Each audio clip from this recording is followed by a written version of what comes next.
personal branding. So what is a personal brand? Who needs a personal brand? How to create a personal brand? She's an icon, she's a legend, and she is the moment. Now come on now.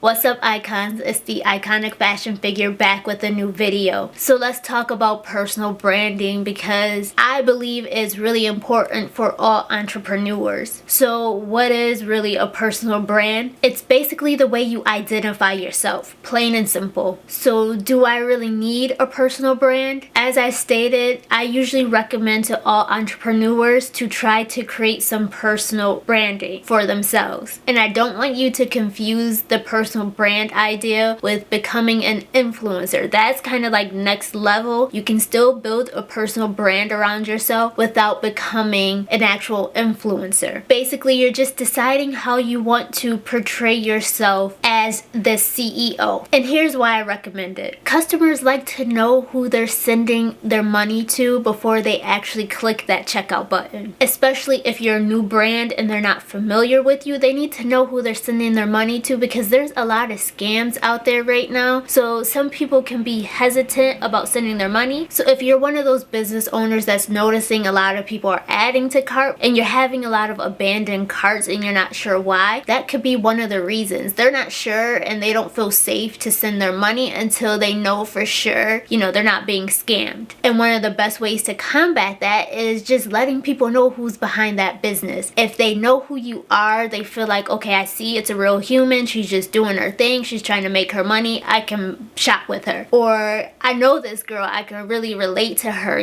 She's just like me. I can send my money to her. I'm going to support her. And this does not mean you have to be the face of your brand either. I'm going to explain in the video shortly how you can build that personal brand around yourself. Let people know who you are behind your business without actually being the face of your brand, because you don't have to do that either. So how do you create this personal brand? First, you need to figure out who you are. And this step is really important. So when you're creating this personal brand, you can remain true to yourself. You don't want to pretend to be something that you're not. It makes it harder to create a personal brand. So what really makes you who you are? And try to find something about yourself that you can also tie back into your brand. And then decide how you would like to identify. And I'm not talking about your pronouns, he, she, they, that stuff. No, I'm not referring to that. But figure out how you want to portray yourself to your customers. So are you this professional boss babe? Are you gonna be young and hip and trying to keep up with like the TikTok industry? Are you going to be more edgy and carefree, like you don't care what comes out of your mouth type of person? Just figure out who you are as a person,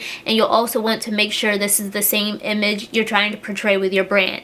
So if your brand is super edgy, you don't want to really come off as this stuck-up person. But if your brand is like very professional and you're working with a mature audience, you don't want to probably act like this young hip kid that is just, there's no rules in your life and you're dealing with a really mature audience. So you kind of want to figure out who you are, but also make sure it somewhat relates to your brand. Again, you still want to remain true to yourself. You don't have to pretend to be something you're not, but you're putting this image out there, and once something's on the internet, it kind of sticks. Then next step is where you'll try to figure out, how do you want to showcase yourself? This is the step to decide, are you actually going to be the face of your brand or not? Or do you prefer to be more behind the scenes, low key, not really known, but you kind of want to make it known? I own this business, I run things around here, but I'm not the face of the brand. Are you actually going to become an influencer, or are you really only doing this so that way people feel more comfortable with your brand? And this can be done in ways of, one, actually being the face of your brand, or you can just do an introduction on like your brand's pages, like, hey, this is me, this is my business, I own it. You can kind of do a behind the scenes type of look. So maybe like on your stories or on your TikToks, it can be a behind the scenes of setting something up, and then here you are helping with the setup, and it's like, okay, hey, I'm the owner of this is how we do things here type of thing.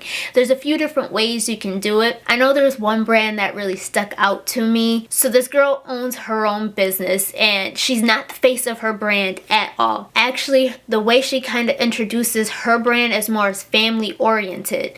So a lot of their Instagram stories, their TikToks and all that usually has her son in the video helping with a lot of stuff. So a lot of times she's talking about, my son helps with this, my son does this, my son does that. So she's kind of in there because you hear her voice talking and guiding him, but she's not the face of the brand at all. And she's not an influencer at all. She's not trying to gain any type of following traction for herself personally, just for her brand. So on the brand's pages, where on like the stories and TikToks, you see a lot to do with her son, and you'll see her in it from time to time too, but she's normally the one recording. And then on her personal page, you see a lot of her personal pages just family. So when you go from seeing the social media accounts for the brand, it's like, okay, this is really family oriented, and then you go to her page because trust me, customers are nosy and they're gonna go try to find you as the owner.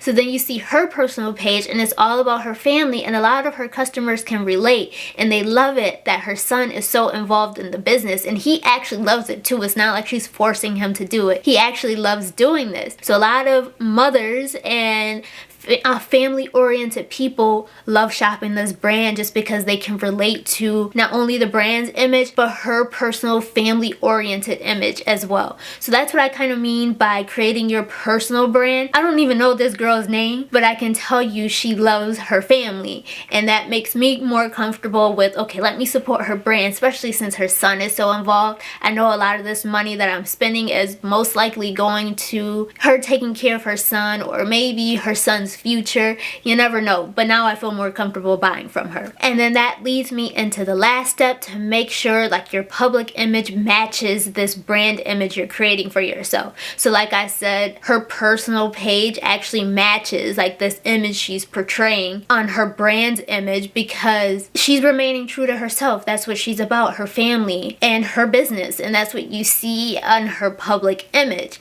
And when I say this, is not that you have to have a personal page, but like I was saying in the beginning, you don't want to come off as, okay, I'm portraying myself as this family-oriented person, but then when you might run into me in public or even on my personal social media, I can't stand my kids. So you don't want to come off that way. Like whatever image you're portraying, you want to also portray that online and just in general. And that's a part of remaining true to yourself. Make sure your personal branding is who you truly are. Because again, like I said, people are going to find you if they truly want to research and find out who's behind this brand. And you don't want to come off completely different from this image you're portraying. It'll look fake, and then that's a quick way to lose a customer, by being fake. So the tips I can give you, which I feel like I've said them a few times throughout the video, but just to run through those tips again, be genuine with your personal branding. When people can see how genuine you are, it makes it easier to relate to you.